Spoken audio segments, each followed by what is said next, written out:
है शिवांगी दीदी, कल सुबह होने से पहले तुम्हारे भाऊजी और चाचा जी की लाशों को यमुना में बहा दिया जाएगा।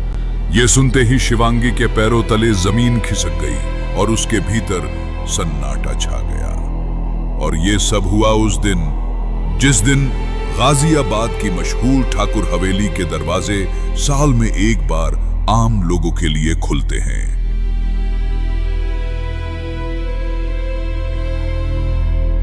अबे पूजा वोजा छोड़, हम तो ठाकुरों के 2 पटाखों को देखने आए हैं। सुना है दोनों बेटियां नाच रही है आज के प्रोग्राम में। अबे मुंह बंद कर। अगर किसी ने सुन लिया ना तो हम दोनों को नचियाएंगे ठाकुर के रब्बर के बगीचे में, वो भी मरते दुम तक। अरे यार दीदी, कैसे कर रही हो तुम डांस प्रैक्टिस? ऐसे तो नाक काट जाएगी हमारी सबके सामने। ऊपर से बाऊजी और ताऊजी सेठिया टायर्स के ओनर को लेके आ रहे हैं दिल्ली से। वो शहर का लटका तो यही सोचेंगे ना कि हमें कुछ आता ही नहीं। उसे जो सोचना है सोच ले, हमें कौन सी शादी करनी है उसके साथ। वो सब छोड़ तनु, आज बहुत बड़ी गड़बड़ होने जा रही है। एक तरफ शिवांगी तनुश्री को आने वाले खतरे के बारे में बता रही थी, वहीं दूसरी तरफ शिवांगी के पिता और चाचा बेखौफ होकर हवेली की तरफ जा रहे थे। उन्हें इस बात का कोई अंदेशा भी नहीं था कि तेज रफ्तार से दौड़ रही उनकी गाड़ियों पर कोई अपनी नजरें गड़ाए बैठा है और बस मौके का इंतजार कर रहा है। दीदी, आपका खबरी गलत भी तो हो सकता है। आप जानती है ना कि पूरे गाजियाबाद में किसी की हिम्मत नहीं बाऊजी और ताऊजी को हाथ लगाने की, और उनके साथ दिल्ली के वो मशहूर इंडस्ट्रियलिस्ट भी तो हैं। आप बेकार ही परेशान हो रही हैं। तनु, मेरे खबरी शहर के चप्पे चप्पे में फैले हुए हैं। अंडे बेचने वाला शिबू पेड़ के पीछे सो रहा था। तब उसने कुछ लोगों को बात करते हुए सुना कि पुरानी पोखरी के पास कुछ लोग हमारी गाड़ियों पर हमला करने वाले हैं। देख तनु, मुझे जाना होगा। जाना होगा? कहाँ? कहते हैं आफत का बवंडर कभी अकेले नहीं आता। जब वो आता है तो अपने साथ सब कुछ तहस नहस कर देता है।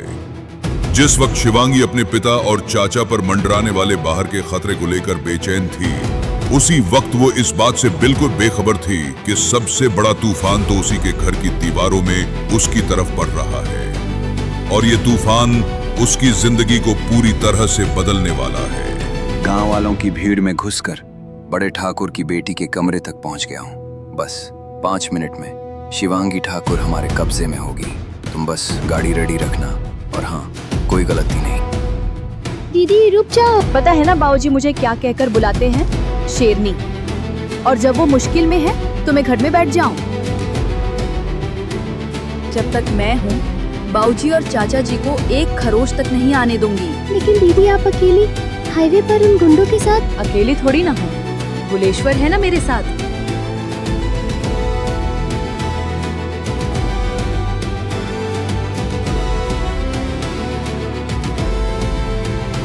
लेकिन खतरा शिवांगी से पहले ही ठाकुर साहब तक पहुंच चुका था।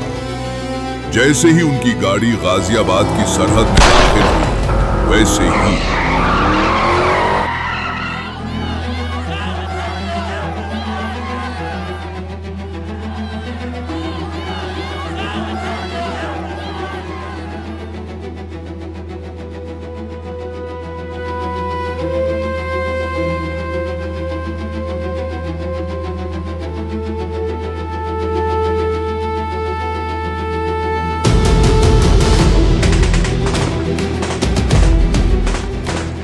हर बीतते वक्त के साथ मौत ठाकुरों के करीब बढ़ रही थी। लेकिन तभी कुछ ऐसा हुआ जिसने हवा का रुख ही बदल दिया।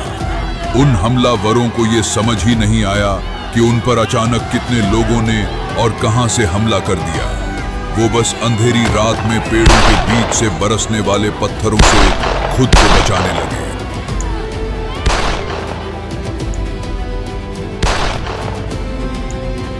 देख के रहे हो, गाड़ी भगाओ।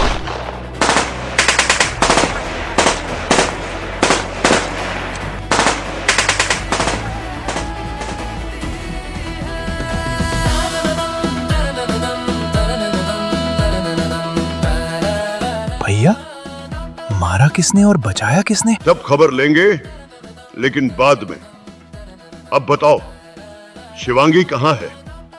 अगर वो आज नहीं नाची तो सब बर्बाद हो जाएगा। अब स्वागत कीजिए शिवांगी ठाकुर का।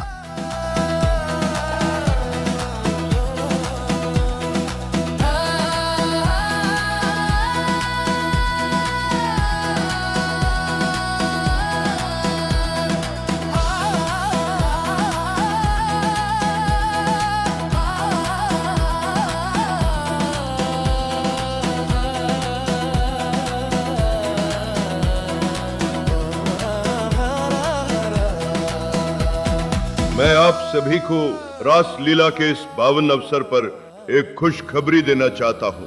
हम गाजियाबाद के इकलौते रबर प्लांटेशन के मालिक अब देश के सबसे मशहूर सेठिया टायर्स के साथ एक गहरी पार्टनरशिप करने जा रहे हैं। सेठिया खानदान की वारिस अद्वैत सेठिया मेरी बेटी शिवांगी से शादी करने के लिए राजी हुए हैं।